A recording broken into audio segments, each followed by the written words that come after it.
Bom dia a todos. Alguém disse certa vez que a melhor maneira de você ter a atenção das pessoas é você contando uma história triste. Então, vou começar contando para vocês uma história triste, que tem um começo alegre. Eu nasci aqui no Rio de Janeiro, no bairro de Madureira, e para minha grande aventura, na minha época de criança, era ir para o trabalho com meu pai. Meu pai trabalhava no centro da cidade, e ir para o centro da cidade, ver aqueles prédios enormes. Zona Sul nem era cogitado, imagina, eu fui conhecer a Zona Sul já adolescente. Era uma grande aventura ir para o centro da cidade. E melhor ainda, quando na hora do almoço meu pai me levava para uma loja de mágicas, uma pequena loja de mágicas que ficava ali na Rua do Ouvidor. Tinha lá um mágico que vendia aqueles truques, aquela coisa, e eu brincava de fazer shows de mágica para a família. Quando viajava com meu pai nos hotéis, eu era metido a montar uma coisa bem aparatada da magia. E os anos se passaram, isso foi nos anos 70. Nos anos 80, início dos anos 90, muito tempo depois, eu estava trabalhando já no centro da cidade e estava andando ali pela Rua do Ouvidor, passei ali por um barzinho e eu fui abordado por um senhor, bem velhinho, bem derrotado já. Era o mágico, era aquele mágico. E ele me perguntou: você quer aprender um truque? Eu ensino para você um truque aqui com uma caneta e um elástico, um negócio sensacional. R$5 você me dá, eu te ensino esse truque. Aí eu, ok, aceitei, lembrei dele, não falei nada, e ele ensinou o truque. E era ótimo, aliás, até hoje eu sei fazer esse truque. E aí eu perguntei: olha, você não tinha uma loja de mágicas aqui mesmo na rua? Ah, eu tinha sim, deixa eu explicar. Ele não era um mágico famoso, mas as mãos dele eram muito famosas, porque toda a publicidade brasileira que tinha que ter um cara lá montando um drink, ou acendendo um cigarro, ou fazendo algum truque, colocando as cartas numa mesa, as mãos dele eram as preferidas dos diretores de cinema, de publicidade naquela época. Ele fazia todos esses truques. E ele falou: mas olha, eu fiquei velho, as minhas mãos agora têm manchas, elas estão enrugadas, elas estão tremendo. Eu também bebo um pouco e elas começaram a tremer. Então não tenho mais emprego. Então agora eu vivo disso aí. Eu tento ensinar um truque na rua. Ele literalmente estava pedindo esmolas. Essa história me leva a duas conclusões. Me levou naquela época a duas conclusões. A primeira, que aparentemente não tinha mais lugar para magia no mundo, né? Magia havia se perdido. Não dá mais para viver da lojinha de mágicas.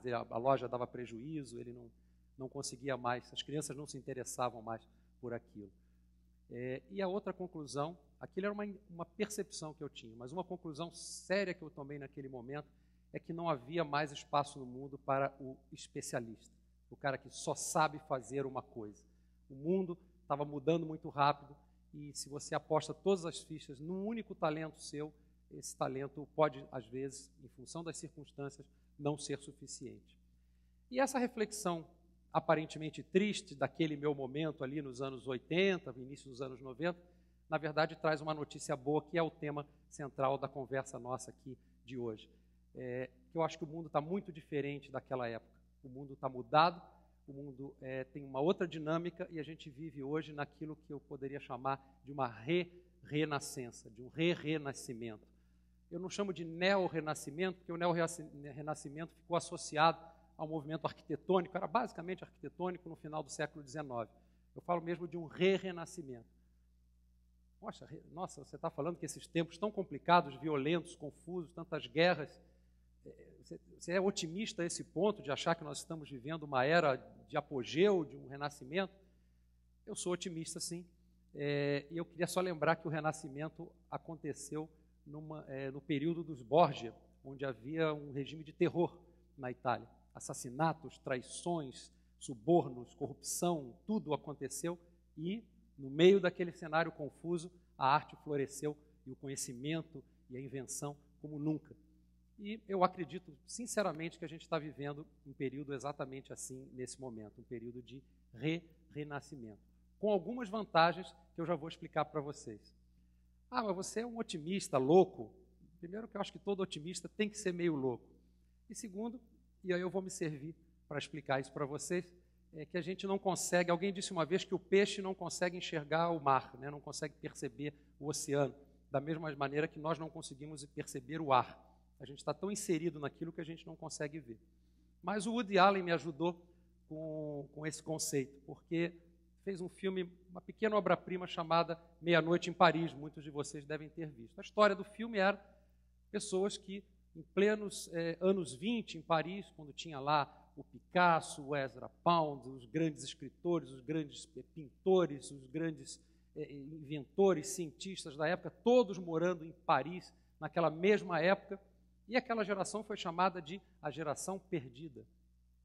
Perdida. Nada que eles fizeram serviria algum dia para nada. Imagina se alguém vai querer comprar esse negócio horroroso aqui, esse quadro do Picasso. Pois é, a geração perdida não tinha nada de perdido, ela estava bem achada.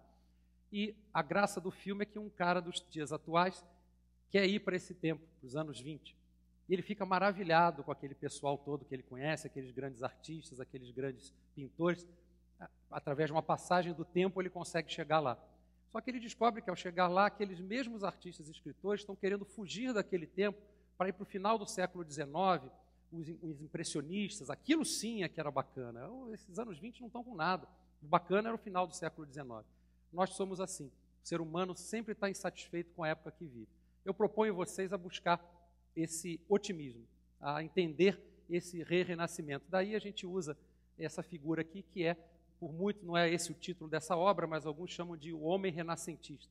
O homem renascentista, essa é uma obra do Da Vinci, e Da Vinci foi o arquétipo do homem renascentista.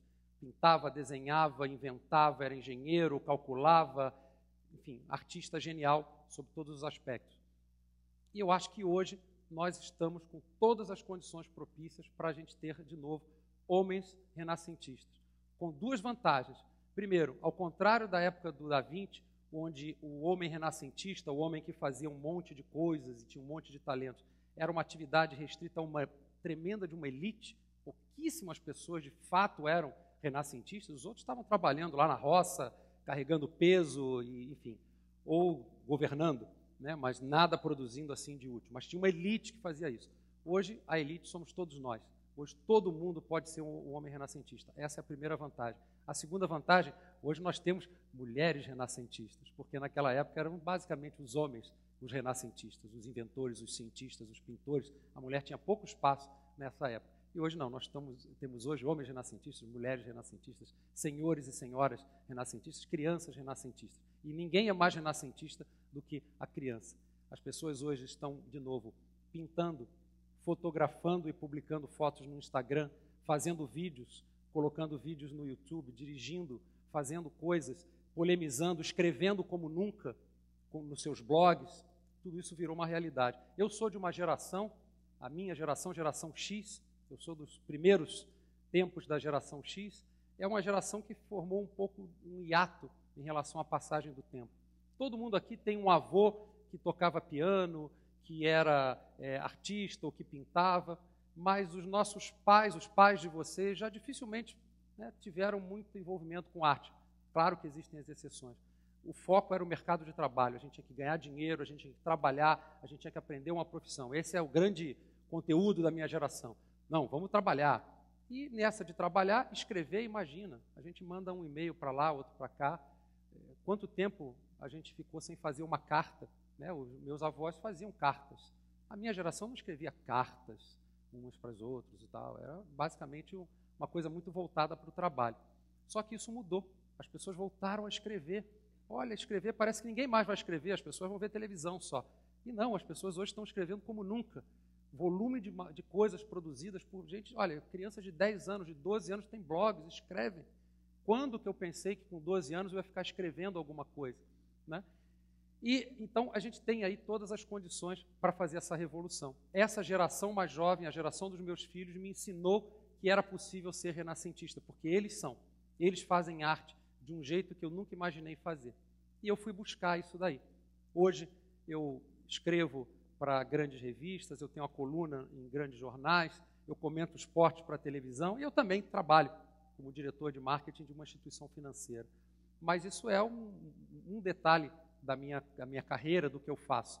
Eu pretendo, eu tenho pelo menos essa ambição de ser renascentista. Eu não estou pedindo para a gente ser o Leonardo da Vinci. Não, poucos serão. Mas o Da Vinci só foi possível porque várias pessoas tentaram ser o Da Vinci. E agora nós temos condições de todos tentarem ser. E esse é o meu desafio para vocês.